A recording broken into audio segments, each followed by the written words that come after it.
खाएको भन्छ ल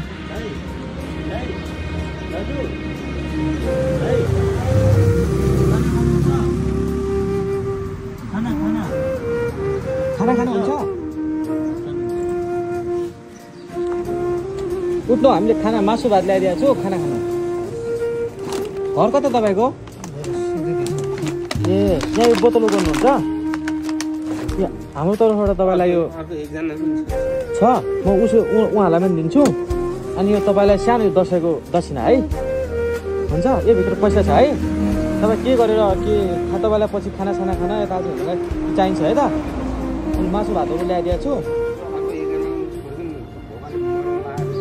ए अर्कोजना कहाँ हुनुहुन्छ अहिले उहाँ हजुर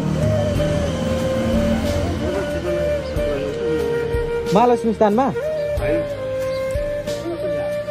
ए ए ए हुन्छ यो उहाँलाई दिनु होला नि त है लिनु लिनु उहाँलाई दिनु है त तपाईँलाई भोक लागि तपाईँ नै खानु उहाँलाई नत्र तपाईँलाई भोक पुगेछु उहाँलाई दिनु है त यो पैसा हराला नि यो यता खाममा पैसा छ है पानी ल्याइदिन्छु नि त तपाईँलाई हुन्छ पानी पर्दैन ल हुन्छ बस्नु है त ह्याप्पी दसैँ